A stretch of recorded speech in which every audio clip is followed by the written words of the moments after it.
Tengan todos y todas muy buenas tardes. El Colegio de Ingenieros Civiles les da la bienvenida a nuestra charla del día de hoy, Nuevo Decenio para la Seguridad Vial de los 5 pilares del sistema seguro, cambio de nombre o de paradigma. Con nuestro panelista del día de hoy, el ingeniero Carlos Contreras Montoya. Antes de presentar a nuestro panelista, recordarles que pueden colocar sus consultas en la pestaña de preguntas y respuestas que está en la parte inferior de esta aplicación. Además, la grabación de esta conferencia y todas las conferencias que el Colegio de Ingenieros Civiles ha estado realizando, las podrán encontrar en el canal de YouTube, el cual los invito a suscribirse. Las consultas se estarán contestando al finalizar la conferencia. Voy a presentar a nuestro panelista del día de hoy, el ingeniero Carlos Contreras Montoya. Es ingeniero civil egresado de la Universidad de Costa Rica. Tiene un máster y doctorado en Ciencias de la Ingeniería por la UFRJ de Brasil. Fue director general de Transporte Automotor, presidente de la Comisión Técnica de Transportes y subdirector de la División de Transportes del MOP. Ha sido profesor en Ingeniería de Transportes de la Universidad de Costa Rica y la Universidad Latina, investigador asociado en la UFRJ de Brasil, presidente de la Asociación Costarricense de Ingeniería de Transporte, fue miembro de la International Steering Committee for Travel Survey Conference, del Comité Científico del Congreso CODATU y consultor del Observatorio de Movilidad Urbana de la CAF, Banco de Desarrollo de América Latina. Actualmente es miembro del Comité Científico del Congreso AMPET, Brasil, del Comité Técnico Internacional del Congreso CLAPTU, de la Red de Estudios Socioeconómicos y de Ingeniería de Transporte RECET de Brasil, y de la Comisión Pensar en Costa Rica 2025 del CEPIA. Además, es miembro director de la Junta Directiva del Consejo de Seguridad Vial. Sin más, le doy la palabra a nuestro panelista del día de hoy, el ingeniero Carlos Contreras Montoya.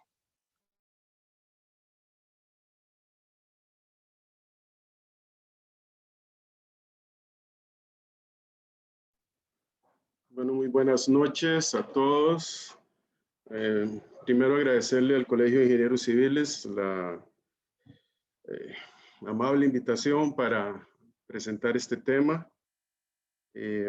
Parto del principio de que en general nuestras audiencias contemplan bastante cantidad de estudiantes y por esa razón también estructuré la charla, la conferencia, de la siguiente manera.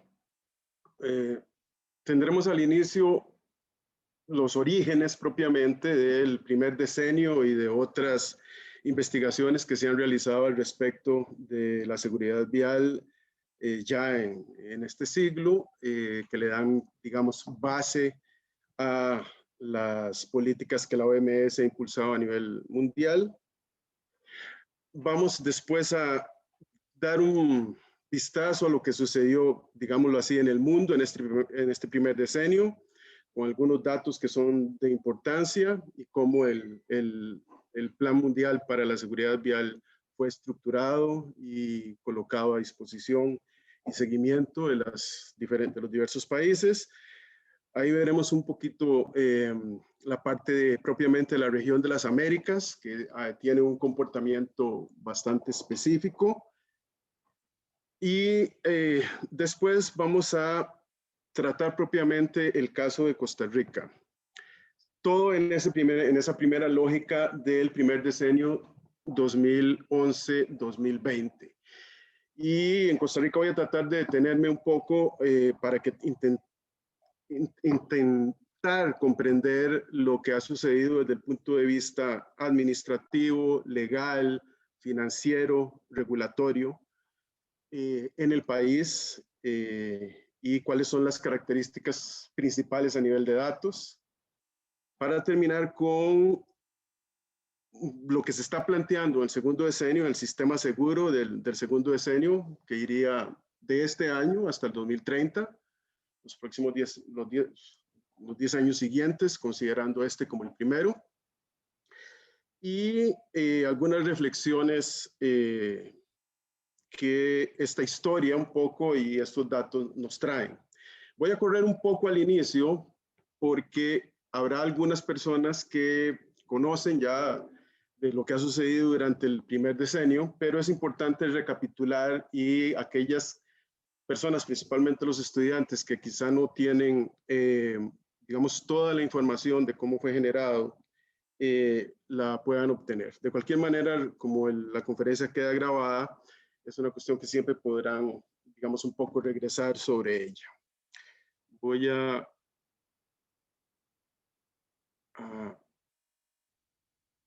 dar proseguimiento entonces, quitar mi video para que ustedes tengan la pantalla mejor. Vamos a iniciar. Bueno, ahí están los dos logos del el primer logo a su izquierda, que fue el logo del periodo 2011-2020, el primer decenio de acción por la seguridad vial, que quedó conocido como el decenio de los 5 pilares, y el segundo logo, el decenio para la seguridad vial 2021-2030, en donde ustedes pueden ver, vamos a empezar ya por ahí, de que por lo menos en algunos de los logos ya aparece los objetivos de desarrollo sostenible de la ONU, porque hay una vinculación que vamos a ver de qué manera se dio y qué sentido tiene más adelante.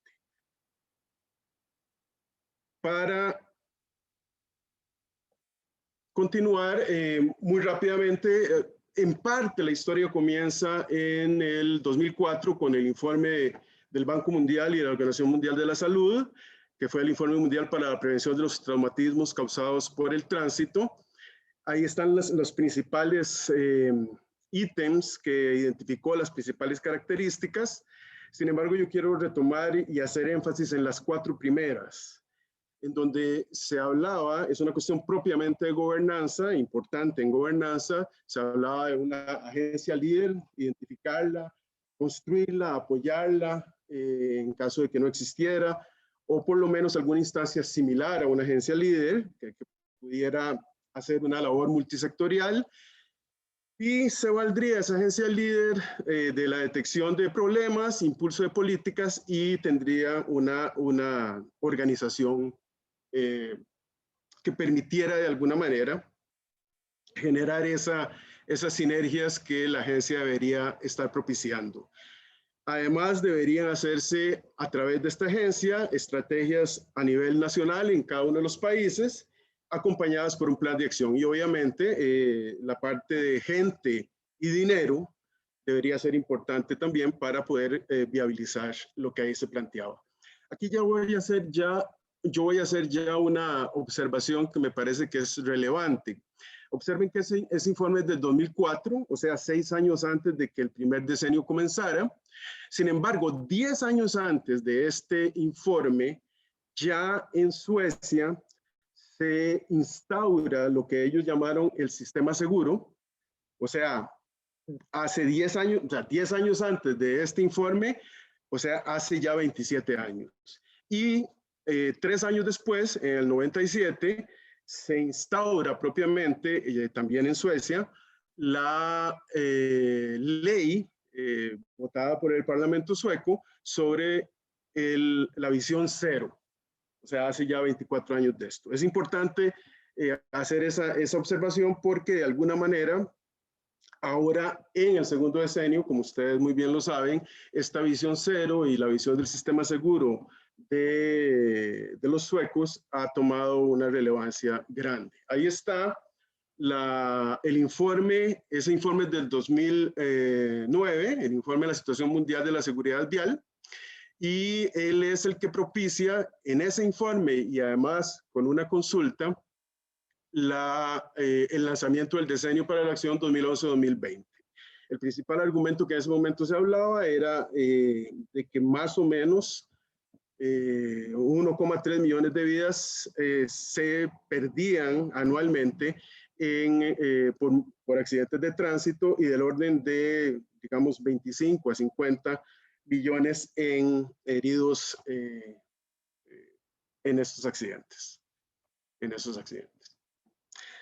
Algunas de las características importantes tenían que ver con esos, digamos, datos que tenemos ahí. En ese momento era la 10ª causa de defunción a nivel mundial, los accidentes de tránsito. El 90% eran en países de ingresos bajos y medianos. Mataban, desgraciadamente morían en el tránsito o mueren aún porque ese rango de edad continúa siendo el rango de edad, digamos, en donde más se presentan, de 15 a 29 años de edad. Ahora ha aumentado un poco más y más o menos la mitad de esas personas que morían eran lo que nosotros llamamos o lo que se llaman usuarios vulnerables del sistema vial, peatones, ciclistas y motociclistas. Y muy recientemente ya tenemos que pensar también en personas que andan en patinetas, personas que andan bicimoto, etcétera, algunos otros medios que surgen y han surgido y aún van a surgir, muy vulnerables. Y diversas estimaciones que realmente dan muy diversos montos por país, diferentes, algunos más confiables, otros menos, pero digamos que a nivel de pérdidas económicas en víctimas, en problemas generados de orden familiar, inclusive para el propio país, oscilan entre el 1 y el 5% del Producto Interno Bruto, en donde el 5% en algunos países se ha llegado inclusive a detectar un impacto tan grande como ese. Para que ustedes hagan una idea, en la gran mayoría de los años pasados, Costa Rica ha dedicado menos de un 1% del PIB a construcción de infraestructura. Muy bien. Otras cosas que se planteaban ahí era la detección de medidas eficaces, principalmente a través de legislación, un involucramiento de los sectores sociales con las acciones de gobernanza y esos factores que ustedes tienen ahí, conducción bajo los efectos del alcohol, exceso de velocidad, uso de cinturón de seguridad y el casco en motociclistas, se les da un especial énfasis por ser causas importantes en la mortalidad. Un poco después se le suma lo de los dispositivos de retención infantil.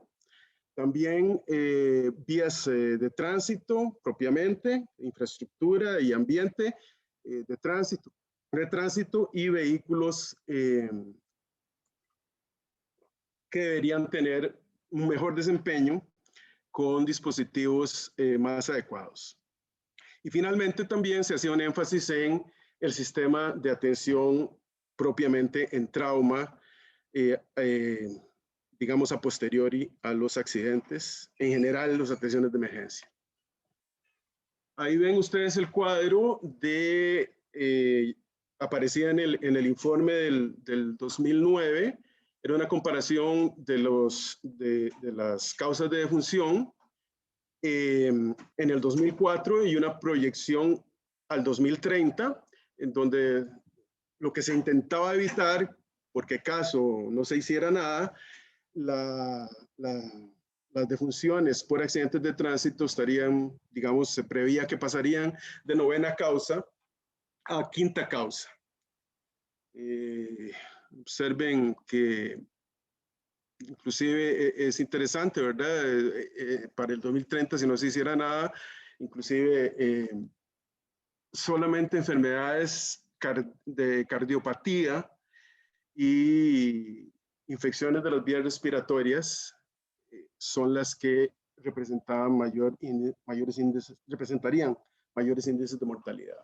Muy bien, el Plan Mundial entonces se lanza en el 2011 para el decenio 2011-2020 y ahí el Grupo de Colaboración de la ONU, básicamente a través del análisis bibliográfico, de estudios y de una consulta con los países, genera el Plan Mundial. Observen que esos 5 factores que aparecen ahí van posteriormente a ser los 5 factores en los cuales se va a estructurar el Plan Mundial: capacidad de gestión, mejora de seguridad de infraestructura y redes de transporte, igual para los vehículos, toda la parte comportamental de los usuarios y la mejora en la prestación de servicios de emergencia a posteriori. Los gobiernos, organismos internacionales, la sociedad civil y los sectores privados eran los principales actores para llevar adelante el plan. En mayo del 2011 ya propiamente el plan es dado a conocer y ahí ya aparecen los propiamente como pilares, esos 5 factores. Y marqué ahí el de gestión de la seguridad vial, principalmente porque en el caso de Costa Rica no solo llamaba, digamos, la atención en general, sino que efectivamente es un dato concreto. Ya desde 1979, a través de la Ley de Administración Vial, el Consejo de Seguridad Vial había sido creado. Como algunos de ustedes deben saber, originalmente fue creado como un fondo de seguridad vial y no exactamente como un organismo multiobjetivo, en donde, digámoslo así, un organismo coordinador de múltiples instancias. Pero bueno, ahí están los 5 pilares que básicamente obedecen a aquellos 5 factores que ya había mostrado antes. Posteriormente, un poquito avanzado el año 2011, en la reunión 51ª de la Organización Panamericana de la Salud y de la ONU, del Comité de la ONU para la Seguridad Vial, se derivan esos 7 objetivos que ahí aparecen.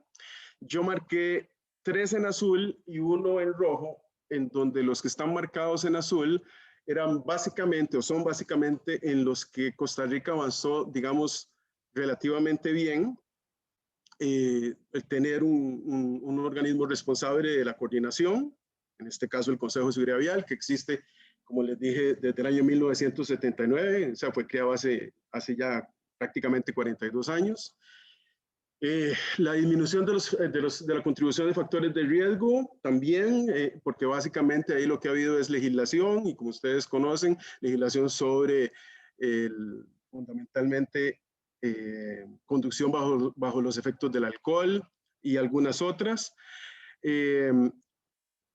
Un objetivo tercero tenía que ver con las políticas de transporte público muy importantes y principalmente en los países de América Latina, en donde el componente de cantidad de viajes motorizados, principalmente a trabajo, es muy, muy importante.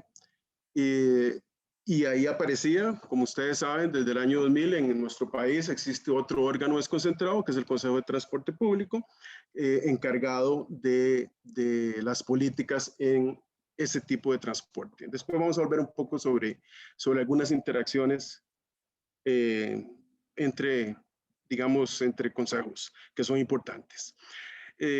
También el objetivo 7 que está abajo, nosotros, digamos, Costa Rica cumplía bastante bien, principalmente después de la licitación internacional que permitió que la revisión técnica vehicular fuera dada por una empresa estructurada, un consorcio realmente español costarricense, y que ha dado muy buenos resultados. Y como ustedes saben, existe desde el año 2001, ya lleva 20 años y nos estamos aproximando al finiquito, digamos, o a que fenezca la acción de RITEVE, propiamente dicha, y el país está ante una decisión importante en ese sentido, que después podemos ver con un poco más de detalle. Muy bien, en ese momento en el plan mundial se hablaba del Fondo de Seguridad Vial, en realidad era una cosa muy, digamos, no estrictamente definida, se hablaba de la ayuda financiera de empresas, de la comunidad internacional de donantes, ahí había mucha participación de bancos, de la banca multilateral, digámoslo así, y de algunas organizaciones. La administración de ese fondo correría por la Organización Mundial de la Salud y la Federación y la Fundación Internacional del Automóvil, y básicamente se planteaba que las inversiones trataran de ir hacia los países de ingresos bajos y medianos, y que además se hiciera una divulgación importante y una concientización de los objetivos del decenio. Esos son, digamos, todos esos informes están en línea, ustedes los pueden buscar en el sitio de la OMS. Los 2 primeros ya hablé sobre ellos, los otros 3 son los 3 informes sobre la situación mundial de la seguridad vial que la OMS ha dado a conocer. Aquí debo hacer una acotación muy rápida que en realidad los años 2013, 2015, 2018 son los años en que son publicados los reportes, pero en realidad los datos que ahí se tienen son en general de 2 años antes o de 1 año antes. Eso es importante de tenerlo en consideración. De hecho, en el caso de la región de las Américas, hay un informe de la región de las Américas del 2019 que yo tocaré más adelante. Una cosa importante de citar es la declaración de Brasilia, que más o menos sucede a la mitad del decenio 2011-2020, en el 2015, y ahí en la declaración de Brasilia suceden 2 cosas que son importantes. Una voy a conversarla ahora y la otra la conversaré un poquito más adelante. La primera es que ahí ya se hace un llamado importante sobre el crecimiento de los accidentes en motocicleta y se piden políticas específicas para reducir los accidentes y las muertes en motocicleta por su crecimiento casi exponencial, principalmente en los países asiáticos y en los países de la región de las Américas. Esa es una de las cosas. La otra tendrá que ver con los objetivos de desarrollo sostenible, que lo trataré más adelante. Tomo algunos datos importantes para que veamos qué sucedió del informe del 2018. En realidad, aún en el 2018 ya no eran 1,3 millones de muertos anuales, sino que era 1,35 ya en 2016, o sea, hubo un incremento. Sin embargo, la estabilización y la creación de algunas instancias es una cosa importante que también vamos a valorar y ver, porque en la década, durante la década y principalmente ya en el momento en que este informe se hace con datos del 2016-2017, en realidad el crecimiento de la propiedad de vehículos, de la flota y de la población habían sido, digamos, exponenciales, y aún así, digamos que se mantuvieron los índices que ahí se trataban. Observen ustedes en ese gráfico, si bien es cierto que los muertos entre el año 2004, entre el año 2000 y el 2016, crecieron de 1,15 a 1,35. En realidad, la tasa, digamos, de muertos por cada 100.000 habitantes, digamos que se mantuvo relativamente estable y con una leve tendencia a la baja. Aquí les pongo un dato importante de un paper escrito por Margie Peden y Prasanthi Pubbanachandra, que fue publicado en International Health en 2019 y donde básicamente se hacía un vistazo y un análisis de los últimos 10 años en seguridad vial. Aquí lo que me interesa es, digámoslo así, hacerles énfasis en que observen que los años en que está siendo analizados es de 2008 al 2017. El 2008 basado en el informe del 2009 que yo ya les hablé y el 2017 basado en el 2018 del reporte global de la OMS. Ahí las muertes en el 2008 eran del orden de 1,23 millones anuales. Observen ustedes que en el 2017 hay un aumento. Sin embargo, vamos a ver que hacia el 2003 hubo una disminución. Veamos ahora ahí los datos rápidamente de los muertos por cada 100.000 habitantes, los índices. En el 2008 andaban en el mundo, no vamos a ver con mucho detalle los otros, en el mundo del orden de 18,8 muertos por cada 100.000 habitantes, baja un poco hacia 18,2 muertos por cada 100.000 habitantes en el 2017. Después vamos a ver con más detalle algunos datos ya más a nivel de países que nos interesa. ahí eso es obtenido, eso lo saqué del informe de datos del Banco Mundial. Si bien es cierto, ellos se basan en el informe, también en el informe de 2018 de la Organización Mundial de la Salud, tienen otras consideraciones, pero en todo caso, estos dos fueron hechos con igual metodología y por lo tanto son comparables. En realidad, los datos que Margie Peden coloca en el paper que les mostré anteriormente, hay que verlos con las, digámoslo así, características de cada uno de los levantamientos y análisis, que ahí sí difería un poco. Aquí son mucho más, digamos, comparables directamente. Esta tabla está organizada de mayor a menor índice de mortalidad, o sea, muertos por cada 100,000 habitantes, del peor al menor en los países que me interesó colocar ahí y en los conjuntos me interesó colocar. Observen que Venezuela, les repito, está de mayor a menor en el 2016. Venezuela, aún bajando del 2013 al 2016, continuó teniendo un muy mal desempeño con 33,7 muertos por cada 100,000 habitantes. El mundo en ese momento había pasado de 17,4 a 18,1 muertos por cada 100,000 habitantes en el 2016. América Latina y el Caribe, 17,81 en el 2016, un poquito abajo del promedio mundial. Aquí está Honduras, puse Honduras un poco por los países centroamericanos, con un desempeño igual, en este caso en 2016 al de Costa Rica. Costa Rica aparece en el 2013 con 13,9 y pasó a 16,70. En realidad, vamos a ver, yo voy a mostrar después el gráfico de los últimos 10 años. En realidad, en el 2013 se tuvo un buen desempeño, pero el 2016 fue un año en donde la proporción de muertos creció bastante. De hecho, es el más grande en una serie de 6, 7 años. Y por lo tanto es que ahí aparece que Costa Rica de alguna manera pues está con un índice mayor en 2016 que el que tenía en el 2013. Un poco más abajo pueden ver, me interesa llamar la atención ahí sobre México y Chile. Como ustedes saben, México y Chile también pertenecen a la OECD y Costa Rica está ingresando, ¿verdad?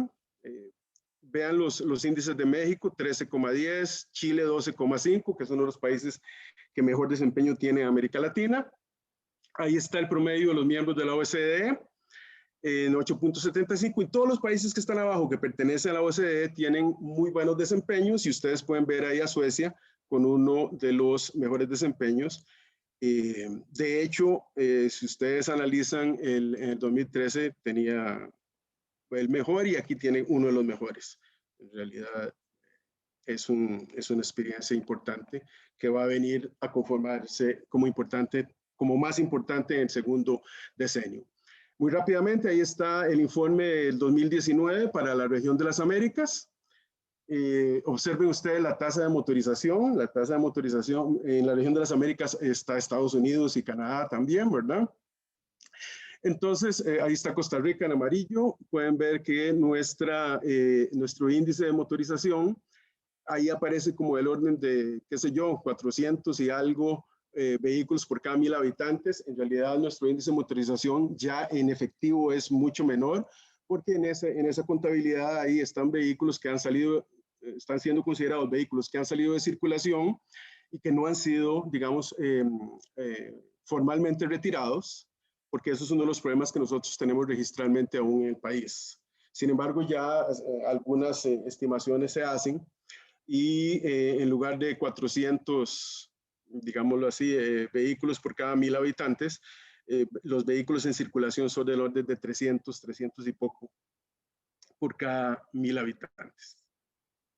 Ahí está la mortalidad por accidentes de tránsito en la región de las Américas. Tenemos a Costa Rica un poquito arriba del promedio. El promedio de la tasa regional anda en 15,6 muertos por cada 100,000 habitantes.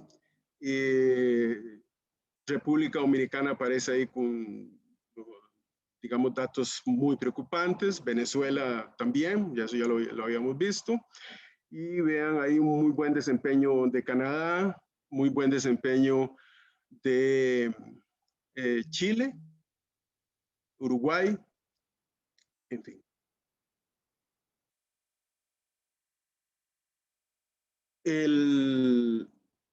La mortalidad de motociclistas es importante, no solo en Costa Rica, sino en general en toda la región de las Américas y en otras regiones ha tenido un crecimiento exponencial. Observen ustedes las proporciones de muertos según el informe del 2018 que refleja datos del 2016, ¿verdad?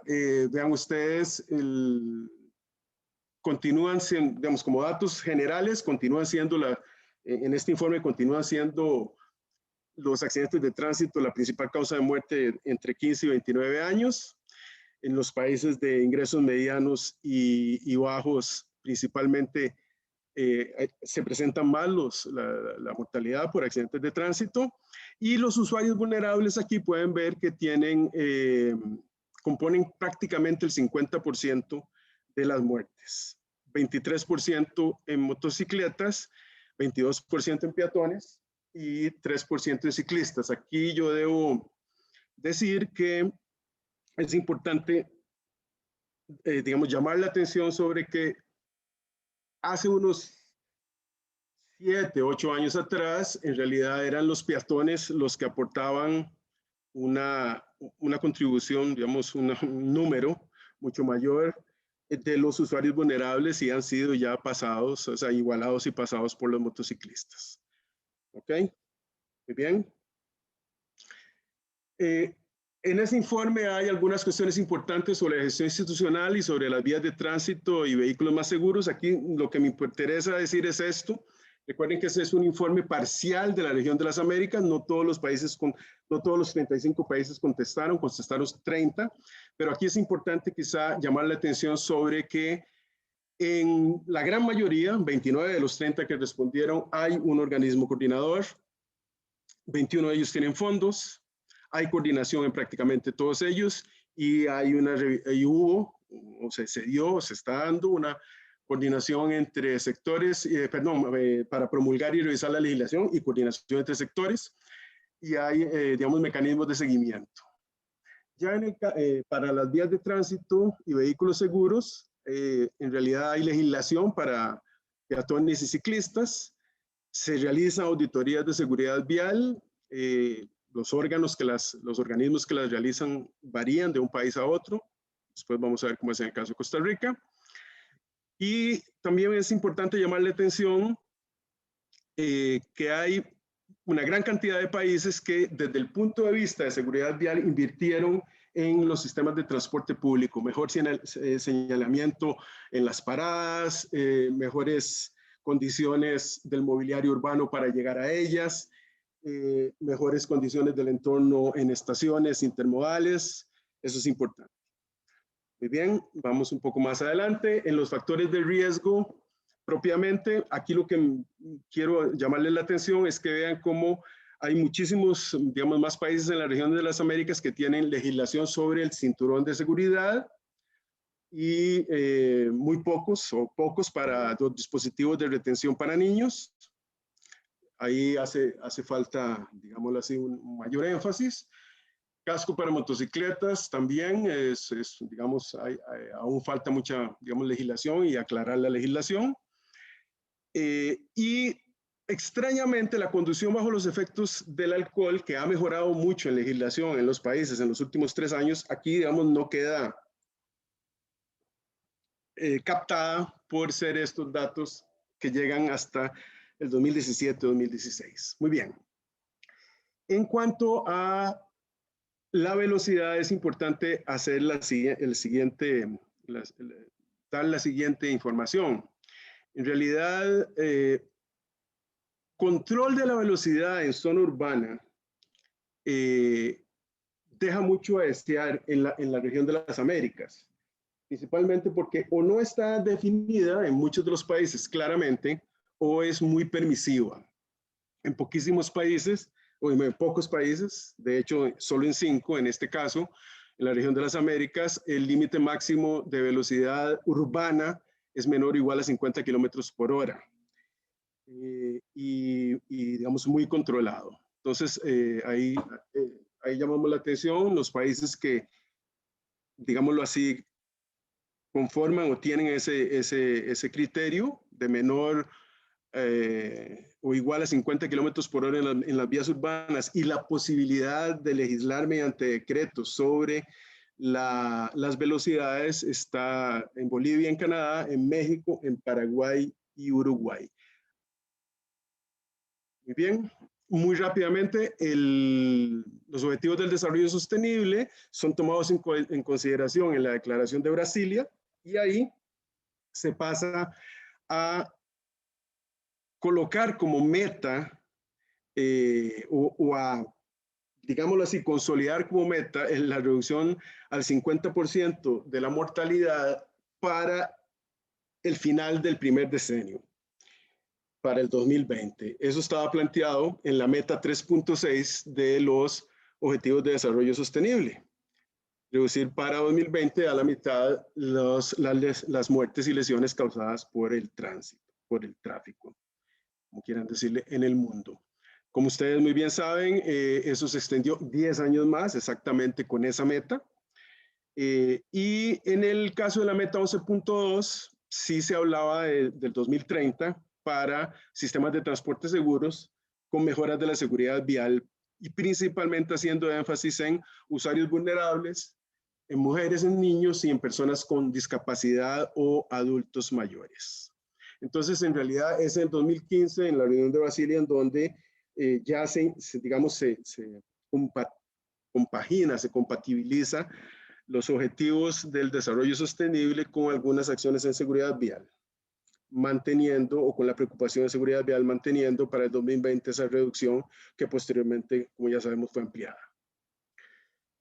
Aquí me interesa nada más llamarles la atención que en la reunión de 2018 del Comité de la OMS para la ONU y para la seguridad vial, en el marco de la ONU, se vuelve a insistir, esto es 2018, recuerden, en la meta de 2015 de reducir a la mitad para el 2020 los muertos y lesiones en el tránsito, pero aquí me interesa recalcar que se retoma lo de la creciente participación en las muertes de las motocicletas y se habla, digamos no por primera vez, pero se hace énfasis en los problemas que están generando los dispositivos móviles y la condición, ya no solo, y la conducción bajo los efectos, ya no solo del alcohol, sino también de otras sustancias psicoactivas.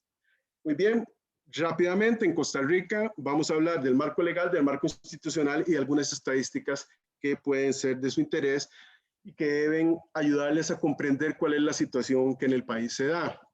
Recordemos que la Ley de Administración Vial, la que crea el Consejo de Seguridad Vial, es una ley del año 1979, o sea, de hace 41 años atrás, y ahí se crea el Consejo de Seguridad Vial, pero se coloca de esa manera que ustedes ven ahí.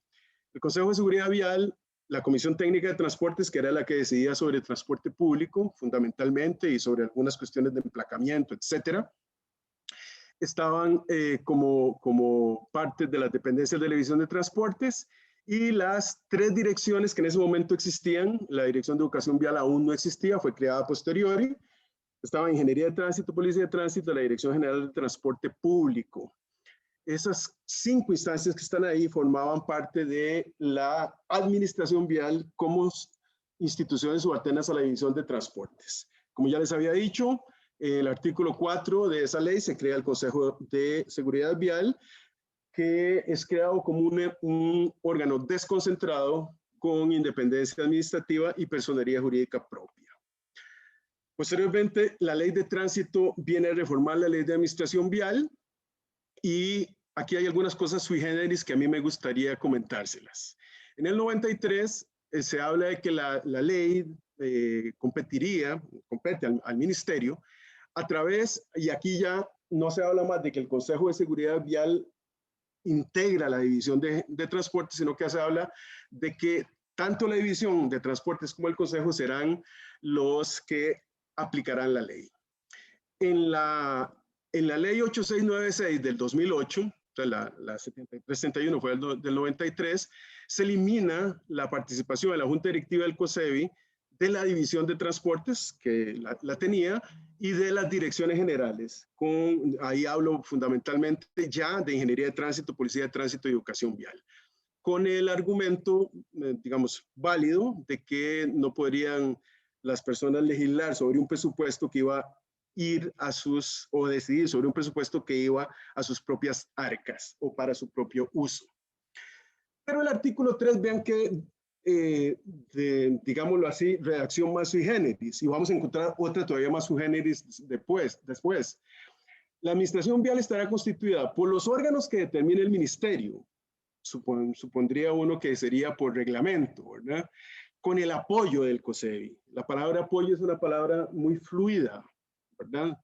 Pero esa era digamos, la definición de la constitución de la administración vial en esa ley del 2008. En el 2012, que es la ley que está vigente actualmente, la administración vial pasa a ser constituida, y aquí vean qué cosa más también sui generis, no existe más la división de transportes como un gran coordinador, y ustedes tienen 4 entidades ahí, el COSEBI, la Dirección de Educación Vial, Ingeniería de Tránsito y Policía de Tránsito, que no son de la misma naturaleza, ni tienen la misma posibilidad de actuación y gobernanza, porque es un órgano desconcentrado y 3 direcciones del Poder Ejecutivo Central. Eso es una cuestión, digamos, bastante debatible como buena política, y además es lo que está vigente.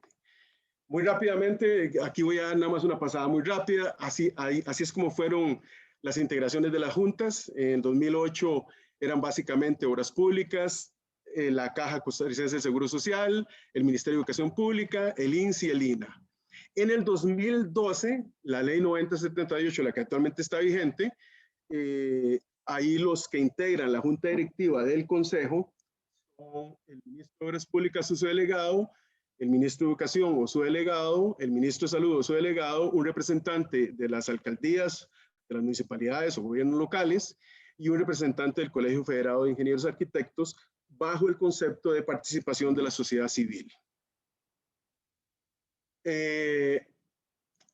Aquí hay una cosa que es importante detenerse un poco sobre ella, porque en el año 2003, o sea, 2 años después de que había sido lanzado el decenio,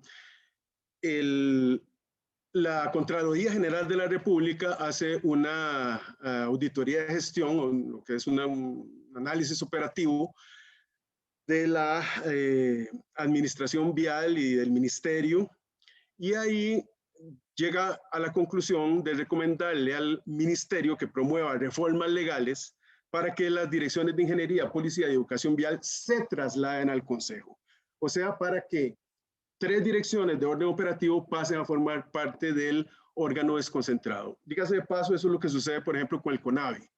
Algunos, tal vez, de las personas que están escuchando esta conferencia saben que, digamos, por ejemplo, la dirección de puentes, si bien es cierto, tardó como 3 años de pasar de la administración central, 3 o más años, después de la formación del CONAVI, al final acabó pasando al CONAVI para exactamente ese concepto de órganos operativos dentro del órgano desconcentrado. Y vean qué interesante la redacción de la Contraloría General de la República. Lo anterior fortalecerá la posición de ese ministerio como órgano rector y permitirá al COSEBI situarse como institución líder. Esa fue la frase que utilizaron, el concepto que utilizaron en materia de seguridad vial. Vean ustedes, esto es 2003, más bien faltaban 7 años para que fuera lanzado el primer decenio.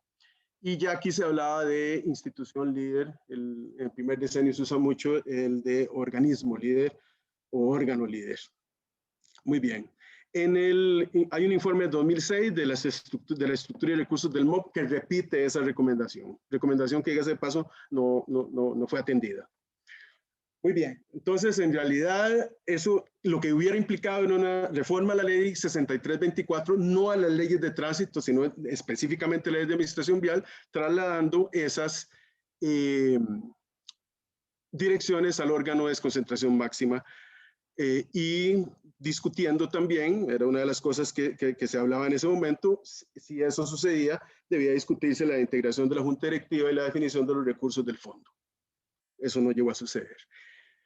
Muy rápidamente, aquí hay 3 cosas sobre las que quiero llamar la atención que tienen que ver con, digamos, legislación y reglamentación que existe, pero que no está siendo adecuadamente aplicada y que hubiera ayudado mucho en el caso de Costa Rica para los objetivos relativos a la seguridad vial. En la Ley de Tránsito del 2012, la 9078, la inspección vehicular queda definida claramente, aunque ya venía desde el 2001, actuando el RITE, pero ella habla de la obligatoriedad de las inspecciones, y hay 2 artículos importantes, uno sobre un sistema de estadísticas en donde define cómo ese sistema debería ser, y del potestad de acceso a la información del ministerio. Esas 3 cosas están en la Ley de Tránsito, y hay un decreto que es el 40632 que es importante porque incorpora obligatoriamente el componente de seguridad vial a los proyectos de infraestructura. Esto es otra de las cosas que no se ha, digamos, utilizado adecuadamente como arma.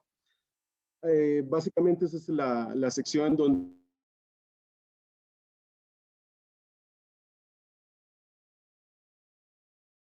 digamos que continúa siendo digamos, el gerenciador del proceso y el contratador del proceso, el MOP como tal, y la fiscalización continúa en el COSEBI. En realidad ese concepto ahí aún se mantiene, de manera tal que ese es el concepto que se va a usar o se debería usar en el momento en que hay que tomar una decisión cuando fenezca o finalice el actual contrato de RITEVI.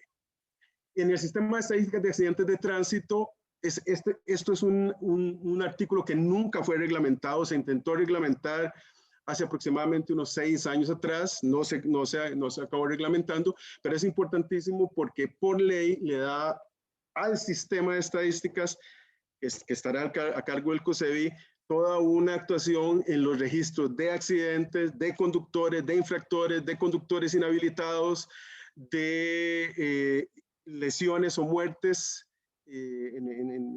también en el registro, ya sean estas en el sitio o totales, o personas que mueren en el traslado o que eventualmente vienen a morir después en los hospitales. Y también un control, digamos, estadístico y de información sobre el parque vehicular con detalles muy específicos de las características de vehículos, inclusive o debería haber incluido o incluyendo dispositivos de seguridad pasiva, por ejemplo. Muy bien. Y la potestad de acceso a información le permitía, que también este artículo nunca fue reglamentado, le permitiría el acceso a estadísticas de otras instituciones digamos, al sistema que estaría en el COSEBI, y ahí se tendrían el acceso más directo y más jerárquico, para ponerlo de alguna manera, con respecto a las UGS, la Caja Costarricense de Seguro Social, el Poder Judicial, en la parte principalmente de óbitos, los organismos de inspección y cualquier otra institución que tuviera que ver, como por ejemplo también el sistema de emergencia 911. Hoy esta, digamos, labor se realiza más en conjunto con el INEC, que digamos, es una solución, digamos, más razonable que como venía sucediendo antes, que no se tenía ese vínculo. Sin embargo, les repito, por ley debería estar o podría estar adecuadamente en el Consejo. La incorporación obligatoria del componente de seguridad vial, quiero llamar la atención porque vean que en ese decreto, que es del 2017, tiene 2 antecedentes. Ya venía desde el 2006, antes del decenio, y en el 2007, intentos con poco éxito de incorporar el componente de seguridad vial en todas las obras de infraestructura. Y ahí se hablaba no solo de aquellas que el Consejo Nacional de Vialidad estaría propiciando, sino las de gobiernos locales, las que el Consejo Nacional de Concesiones mediante, digamos, mediante proyectos público-privados pudiera impulsar. También todas las dependencias del Ministerio de Obras Públicas y Transportes y cualquier otra institución del Estado que intervenga en obras de infraestructura, y también en ese decreto se mencionaba específicamente al Consejo de Transporte Público, un poco con el sentido que yo ya les hablé antes de mobiliario urbano para llegar a las paradas, a los entornos de las estaciones de transferencia, caso estas, digamos, se consolidaran. En fin, muchas medidas de, digámoslo así, de ordenamiento direccionado al transporte, o sea, intervenciones muy claras de orden físico para conseguir un buen desarrollo orientado al transporte, que es el concepto de DOT. Muy bien. Ese es un gráfico para que vean muy rápidamente cómo los vehículos particulares crecieron de una manera exponencial en los últimos 15, 20 años. Y vean la línea verde que está un poco más abajo, ese es el crecimiento de las motocicletas, que viene después de los vehículos particulares, con un crecimiento aún más, en los últimos años, aún más pronunciado que el de los propios vehículos particulares. Esa es la tasa de mortalidad por 100.000 habitantes de Costa Rica entre los años 2003, el gráfico, y 2019. Vean ustedes que, como ya habíamos visto, el 2000, digámoslo así, 13 fue un buen año, y por eso es que aparecía índices, digamos, en muertos totales del orden de 13,8, casi 14, y ya en el 2016 se alcanzaron, desgraciadamente, índices superiores al 18 muertos por cada 100.000 habitantes. A partir de ahí comienza un descenso. Estamos en el año 2019 con 16 muertos por cada 100.000 habitantes. Este es el cuadro que le da datos a ese gráfico, y exactamente ahí está marcado lo que yo quería llamar como atención, de que el año 2016 fue un año particularmente, digamos, cruel en cuanto al desempeño del sistema. Vean que es el año con más, digamos, con mayor valor del índice.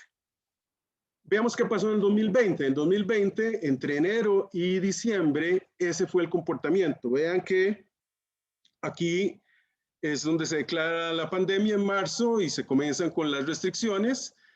Esto es lo que sucede con los muertos en el sitio. Estos son muertos in situ. No, este cuadro no contempla muertos totales, o sea, los muertos que murieron a posteriori y ya no en el lugar del accidente. Vean la caída del orden de 67% en un mes, de marzo a abril. Y después comienza un crecimiento. En diciembre se cerró con 37 muertos, estos fallecidos en sitio, ¿verdad? Y así fue la composición. En ese año murieron del orden de 300 personas en el sitio.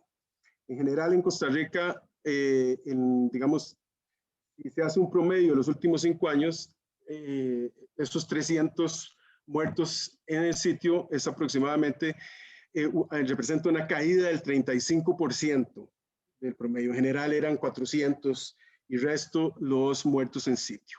Y esa es la composición. Vean ustedes que motocicletas se la lleva por mucho, con 109 muertos. Si ustedes suman motocicletas más pasajeros en moto, llegamos a 110, y eso es bastante, digamos, mayor que la suma de conductores y pasajeros en vehículo, que es 56 más 74, del orden de 90. Y los peatones vienen ahí de terceros con 54 muertos en sitio. Muy rápidamente, si ustedes ven esos dos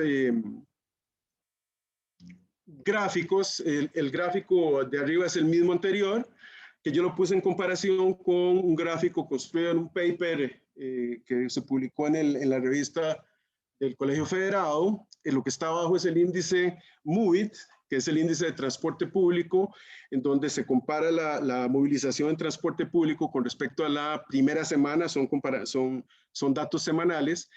desde el inicio del año, del 2020, cuando se decreta la pandemia en muchos de los países, en realidad aquí hay los países que están aquí, perdón, las ciudades, porque esto es más por ciudades, es Santiago, Bogotá, la Ciudad de México, Lima, Buenos Aires y Guadalajara.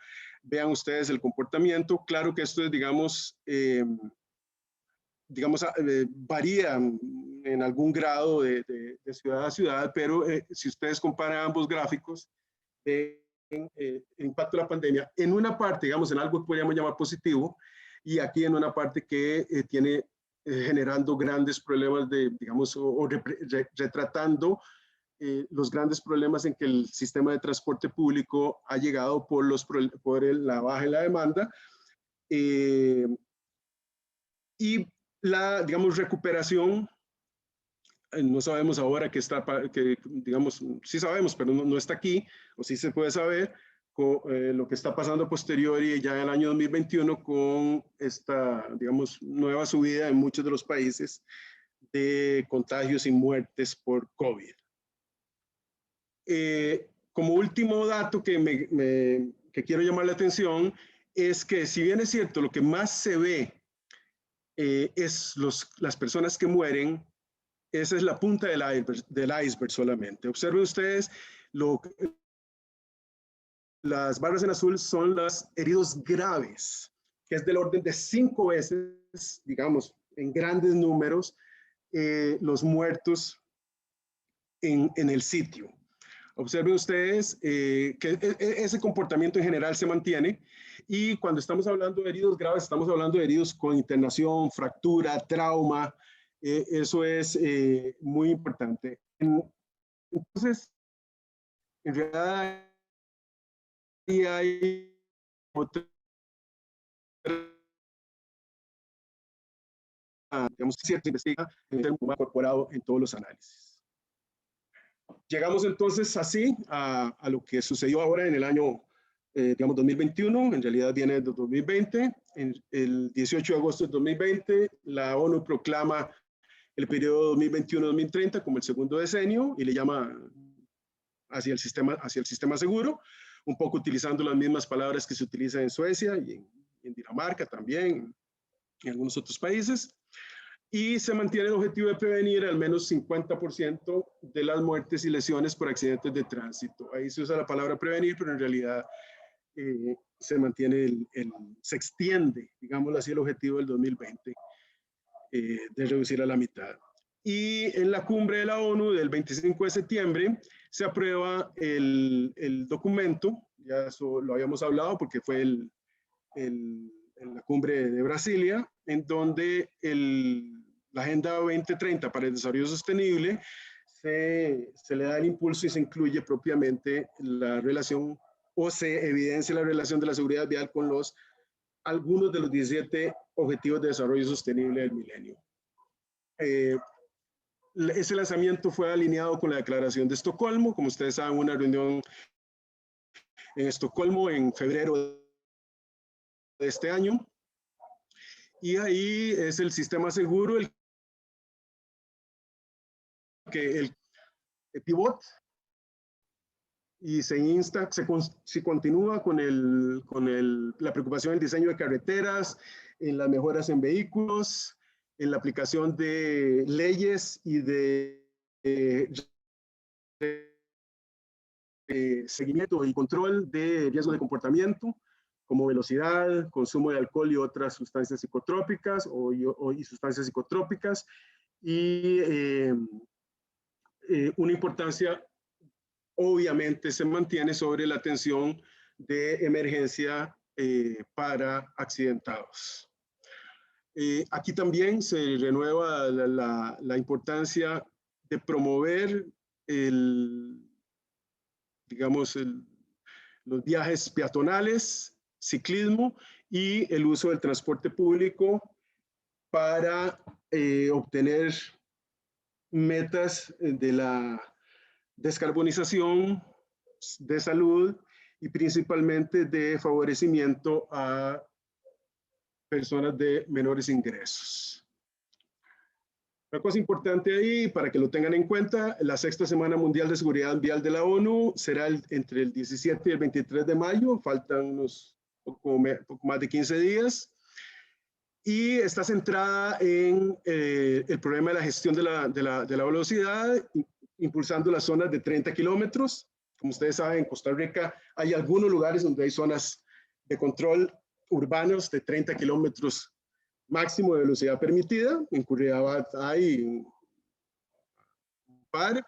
Ahora voy a mostrar unas fotos, y pretenden armonizarse ahí en esas zonas el flujo de peatones, de ciclistas que están mezclados con el tráfico. Ese logo que está ahí, el de Calles por la Vida, y es el logo que se está utilizando en esta campaña de la OMS.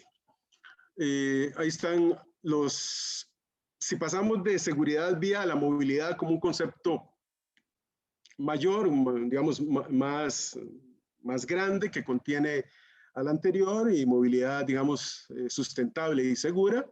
En realidad, 6 principalmente de los objetivos sustentables, perdón, de los objetivos de desarrollo sostenible pasan a ser importantes. Muy bien. Pasan a ser, además del 3, que tiene la meta específica 3.6 de reducir a la mitad, y del 11, que habla de transporte seguro, asequible y la seguridad en el transporte público. Eso es un esquema del enfoque Visión Cero sueco. En realidad hay varias capas, pero en realidad, digamos, se centra mucho en saber que el ser humano, o en el concepto de que el ser humano no solo es frágil, sino que comete errores, y que por lo tanto las características de infraestructura digamos, infraestructura vial propiamente, y de vehículos, debe ayudarle a que ese error no sea fatal. Ese es un concepto importante. Y por lo tanto ahí hay un centro importante en la velocidad, en el control de la velocidad como un factor fundamental a ser gestionado. En el enfoque Visión Cero, en realidad hay varias camadas, pero están los principios de varias capas, perdón. Está el principio del sistema seguro, en donde se propician en un segundo nivel las intervenciones basadas en evidencia. Ahí un poco se retoma con un enfoque más integral la parte de usuarios seguros, de vehículos seguros y de vías seguras, con control de velocidad, y después el ver también la gestión centrada en resultados a través de la asignación de fondos, la coordinación entre instituciones, la legislación adecuada, promoción de la seguridad vial, etcétera. En Visión Cero realmente esa es tal vez una de las frases fundamentales: ninguna muerte ni herido grave es aceptable en el tránsito, y por lo tanto por eso es Visión Cero propiamente. Y como ya había dicho, el enfoque del sistema seguro también, digamos, los Países Bajos y Australia, además de Suecia, sirven muy bien como ejemplo. Eso es un poco el caso, digamos,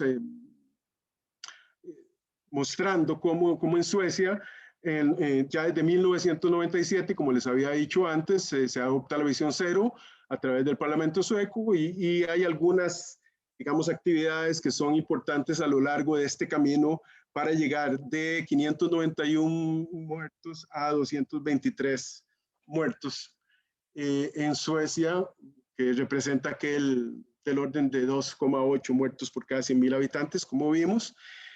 Y ahí ya está desde ese momento los conceptos de las carreteras 2+1.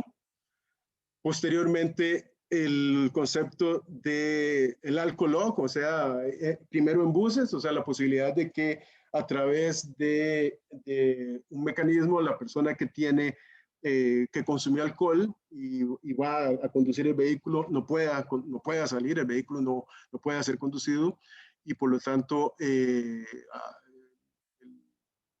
sistema evita que una persona conduzca, aquí fue en buses, conduzca con niveles de alcohol no permitidos. aquí ya se da una penalización importante con respecto a la velocidad, ya desde el 2007. En el 2008 hay algunas cuestiones importantes que tienen fundamentalmente que ver con la velocidad, pero con algunos, digamos, indicadores utilizados en Suecia para política pública. Vean ustedes que ya un año antes, perdón, el 2007, que es importante, ya desde ese año, o sea, hace, vamos a ver, 13, 14 años, están el uso de cámaras de seguridad. En Costa Rica hemos tratado de llegar a través del sistema SICON a poder instalarlas y aún no se ha podido, aunque ya hubo una licitación, como algunos de ustedes deben saber. Pero en este momento, con la llegada de la pandemia, también hay un problema de fondos, de recursos. También aquí ya alcohol en vehículos particulares y el uso de algunas técnicas para el análisis, como georreferenciamiento y consultas con usuarios o con actores fundamentales del sistema. De ahí también, en esta visión aparece la campaña, que es la que la Semana de la Seguridad Vial que viene está impulsando, que es la de 30 kilómetros por hora hacia la norma urbana. Y ahí vemos, estas son dos fotografías de Curridabat, de una de las calles de Curridabat, en donde el concepto de control de 30 kilómetros por hora fue, digamos, implementado por la municipalidad, básicamente con algunos, digamos, dispositivos de infraestructura para, digamos, generar algunas acciones de traffic calming, si se quiere ver desde ese punto de vista. Es una cuestión, digamos, muy primaria, pero es un esfuerzo. Hubo una recomendación del grupo de expertos que fue discutida en la comisión, discutida no tanto, sino lanzada en la reunión de Estocolmo, y a mí ahí me interesa, porque es para el 2020 en adelante, me interesa, digamos, citar la parte de infraestructura que hemos tanto hablado, que es fundamental para que la infraestructura ayude a que el error humano no sea peor. La cuestión de vehículos seguros, que es fundamental, como por ejemplo detección automática de parafrenado, ese tipo de desarrollos tecnológicos. Controlar la velocidad, cero excesos de velocidad para aquella normada en cada una de las vías. El concepto de vías de 30 kilómetros por hora y la incorporación, sin duda, importantísima de la parte tecnológica. Otros aspectos a considerar, aquí voy a poner dos consideraciones o sea, características de dos países. Eso es Brasil. En Brasil se está lanzando un plan nacional de reducción de muertes y lesiones en el tránsito, el PN-Trans, que fue creado por ley y que ahora está siendo reglamentado, y hay una consulta pública a través de aplicación para transformarlo en política pública, como ustedes saben, en Costa Rica también, para que usted consolide una política pública, debe haber un proceso de consulta pública, y esa consulta pública tiene que ser, digamos, trabajada adecuadamente desde el punto de vista conceptual a posteriori a la propia, pero es fundamental hacerla porque muchos insumos importantes ahí se captan. También a Brasil se le dio el premio a la Fuerza Tarea Interagencias de la ONU por una reducción importante. Esa reducción fue de 17,4% en muertes entre el 2010 y 2007. Es uno de los países con mejor desempeño en reducción de muertes. Y el programa Vida en el Tránsito, que fue lanzado por Brasil, que ha sido muy exitoso, fue lanzado en 50 de ciudades de 100,000 o más habitantes. Rápidamente voy a pasar por esto porque ya tenemos una hora, digamos. Estas son algunas de las, digamos, actuaciones concretas ya en campo en Chile. Paso peatonal inteligente, ustedes ven este paso que se activa por sensores, y en realidad esta es una señal lumínica, o sea, una señal que inclusive en la noche se ve y es activada, como les dije, por sensores. De hecho, esto que ustedes ven aquí arriba son fotoceldas para alimentar energéticamente la señal. Funciona muy bien y les repito, en la noche es muy importante, principalmente cuando hay condiciones climáticas adversas.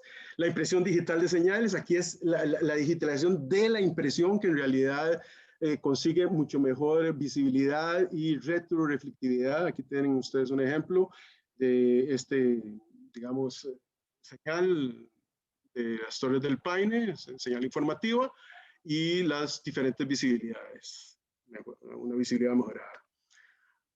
Bueno, una cosa que en Costa Rica se ha tratado de usar, sin embargo, hay que reflexionar mucho más sobre esto, los sellos de alta fricción, principalmente en lugares en donde hay problemas de visibilidad y problemas de eventuales o choques laterales o salirse lateralmente de la carretera. Eso es importante. Y los ya tan hablados y nunca bien ponderados, infraestructura de postería colapsable. Aquí hay un detalle, básicamente, en Costa Rica ya se ha implementado en algunas partes, pero en Chile es norma y eso es importante, ¿verdad? Eso es también el concepto de carreteras que perdonan, como algunas personas le llaman. Una cuestión que me llama a mí la atención muy rápidamente es este control que es accionado desde la escuela. Esta es una señal que tiene una señal lumínica arriba y cuando es la salida y la entrada, esta señalética, esta señalización es accionada desde la escuela inclusive, o sea, lo que es accionada la luz, y aquí se dice que con la luz encendida debe respetarse la velocidad de 30 kilómetros por hora y la señalización que ahí está. Y finalmente, ya aquí termino con algunas de las que quería mostrarles del caso chileno. Una app, es lo que está aquí en la esquina inferior derecha, en donde la ciudadanía informa sobre problemas en las vías. Es algo similar a lo que uno hace cuando usa Waze, ¿verdad? Pero aquí esto es recolectado, colocado en un sistema de georreferenciamiento, chequeado a través de visores que son visores de la autoridad de tránsito para intervención y para divulgación, digamos, de los problemas. Para finalizar, yo solamente quiero llamar la atención sobre la cuestión tecnológica. Ahí, este es un libro que ustedes encuentran en línea, La Cuarta Revolución Industrial, de Klaus Schwab, que en el Foro Económico Mundial es una de las personas más importantes. Y ahí también se menciona principalmente, ya desde esa época, cuando se lanzó el libro, el 2016 por ahí, 2017, cambiando la movilidad como tendencia y el papel transversal de la seguridad vial. ¿En dónde? ¿En qué ítems? Surgiendo tendencias de electrificación, y ahí hay que discutir vehículos, velocidades que se alcanzan, dispositivos en los vehículos, autonomía, una de las cosas más importantes para transporte y logística.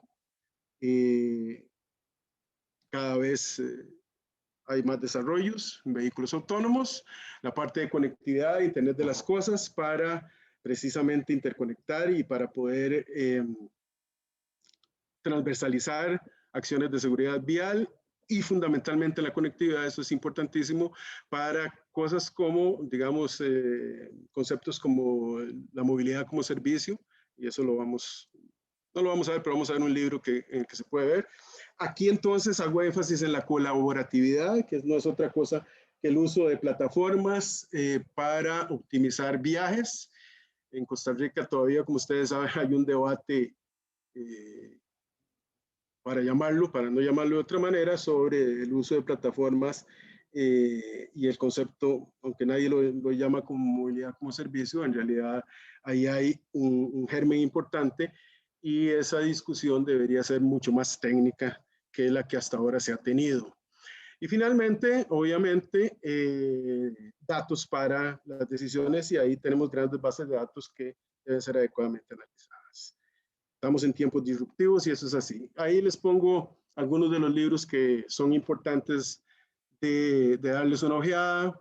Este libro, de una perspectiva integrada del futuro de la movilidad, tuvo como una especie de hijo, vean qué interesante, en donde aquí se trataba en general de todos, digamos, de todo el sistema, y aquí del sistema de el Urban Delivery, que ahora se transformó en una cosa tan importante, la entrega de producto en casa, ¿verdad? Y dentro de la lógica y la logística de la ciudad.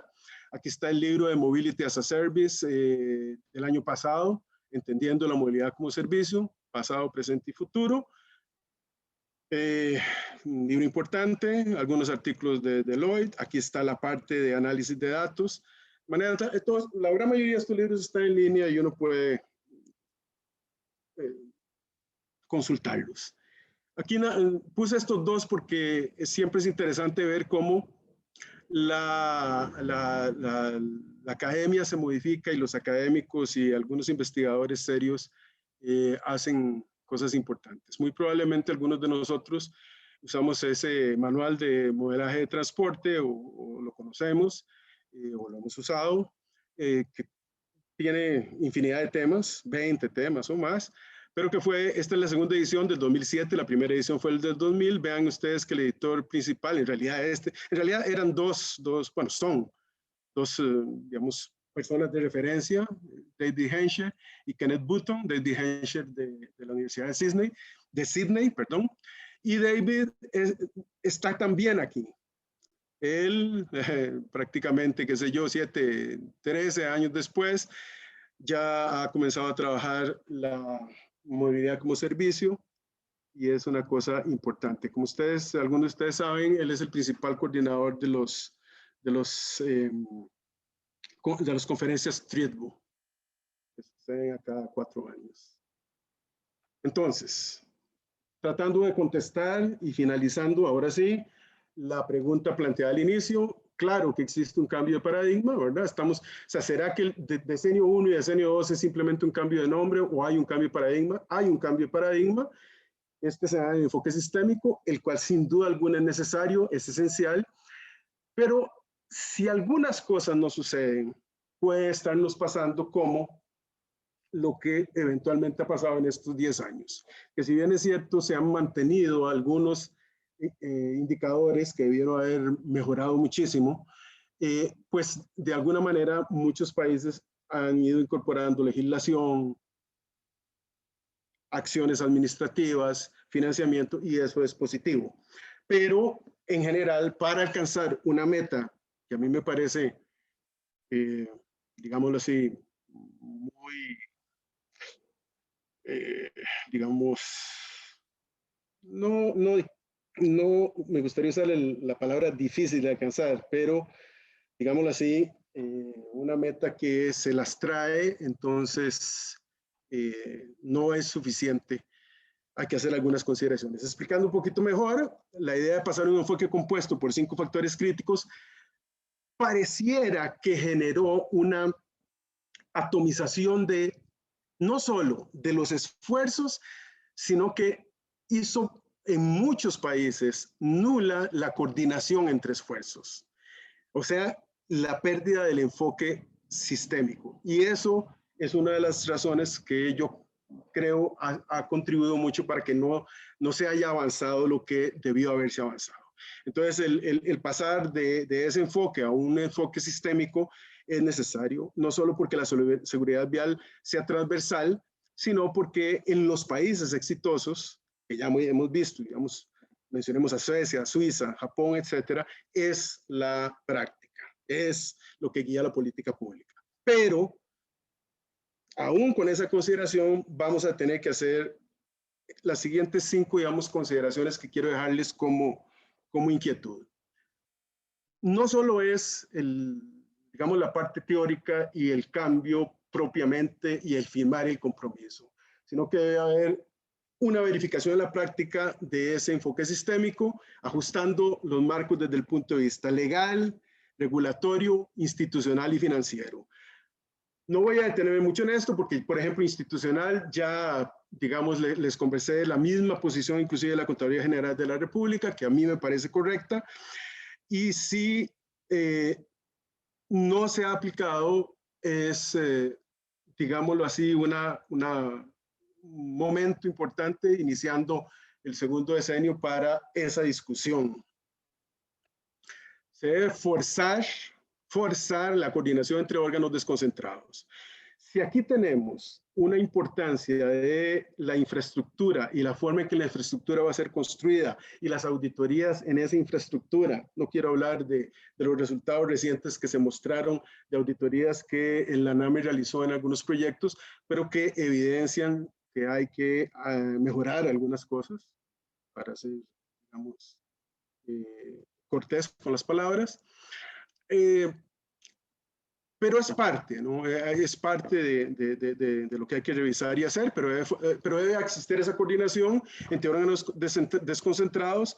Vean que pongo descentralizados también, o sea, Incofer no puede, Incofer es un órgano descentralizado, es una autónoma, no puede estar allá tomando sus decisiones separadas, tiene que ser forzada la coordinación, tiene que darse directamente desde la administración central, y también incluyendo las dependencias internas del MOB que tengan que ver con la problemática. Además de eso debe ser forzado y además debe ser generado con los entes externos. Se debe acatar, me parece a mí sin duda alguna, la recomendación de la Contraloría General de la República, en donde se establece esa vinculación de los órganos operativos, policía, ingeniería de tránsito y educación vial, al órgano desconcentrado, y así que se pueda consolidar como una agencia líder. Si esto no se hace, tampoco debería mantenerse la separación desde el punto de vista funcional. O sea, ¿qué quiero decir con eso? Hay que tomar una decisión y esa decisión yo creo que esta es la correcta, pero si se pensara que otra solución es mejor, la discusión y la implementación de eso debería hacerse en el menor tiempo posible. Capacitar sin duda alguna es una de las cuestiones que más se ha hablado. El recurso humano ha hablado principalmente inclusive en la conferencia de Estocolmo. Hay que capacitar a los cuadros del recurso humano, tanto el profesional como el técnico, acelerar la cuestión de adoptar mejores normativas y darle preferencia en ese sentido al uso de dispositivos certificados en cámaras de vigilancia, en biometría, en detección, etcétera. Y finalmente, considerar y fomentar aspectos vinculados, sin duda alguna, a todos aquellos que son considerados en los sistemas inteligentes de transporte. Y ahí menciono algunos: recolección, análisis de datos, digitalización de la información, el uso de datos abiertos, actualización y uso de nuevas tecnologías. Ahí menciono al sistema de SICOM que se está tratando digamos, instalar.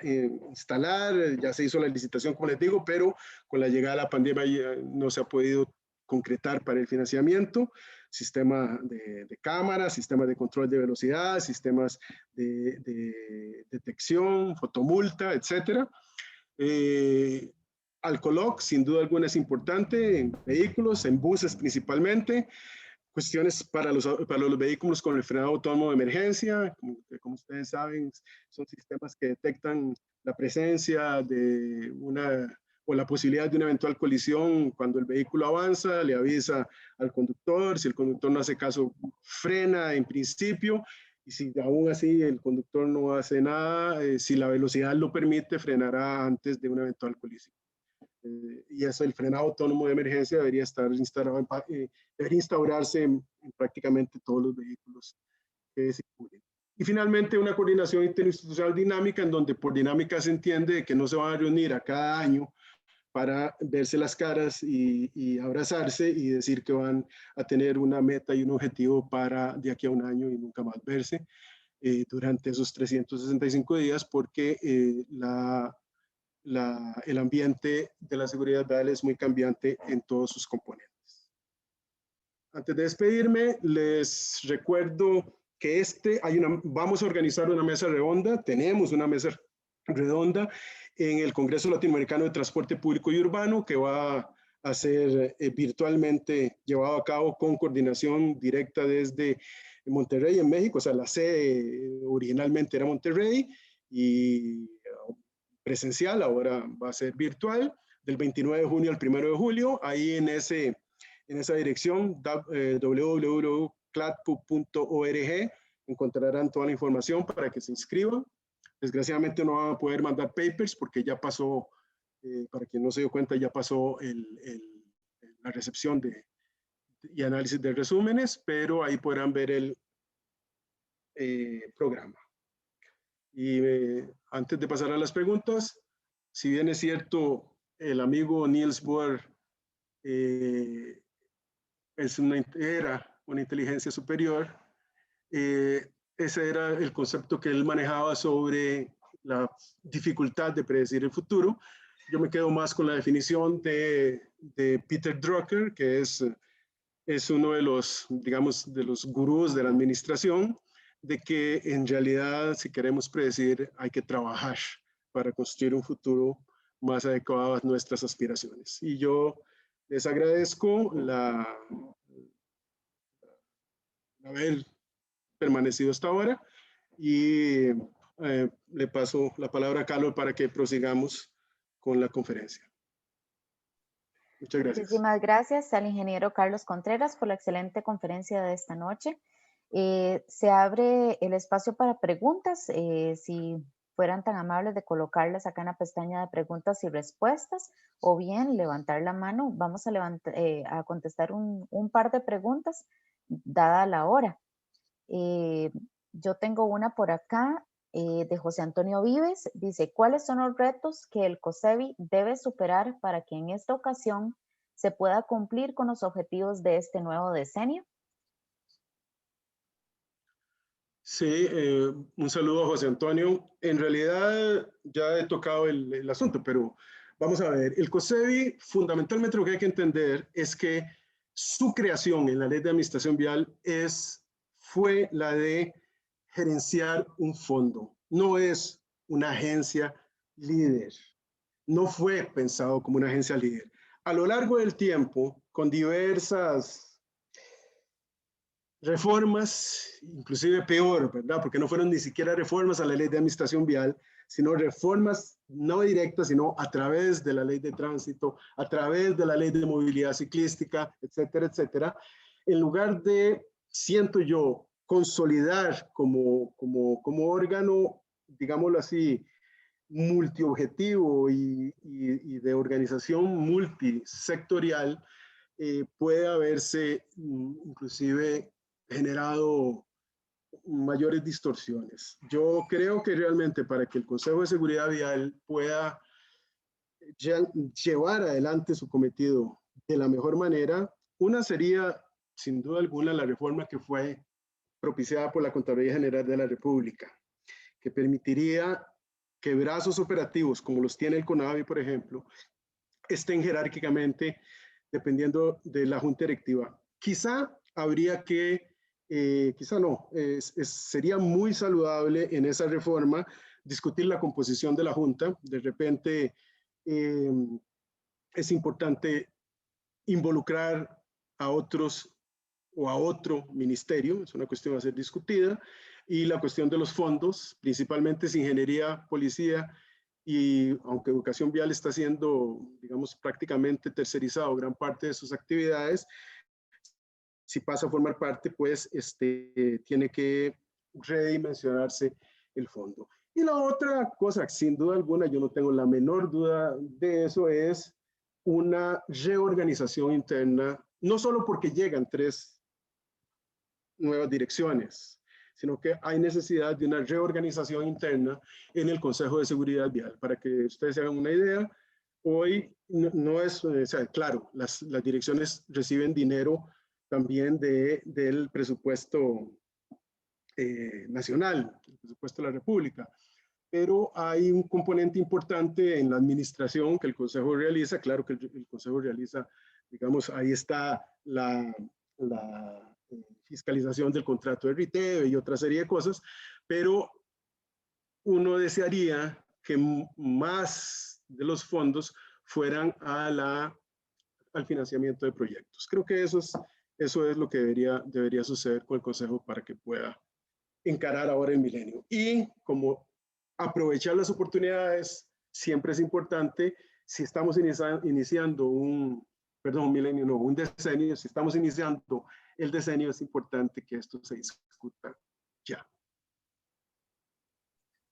Muchísimas gracias.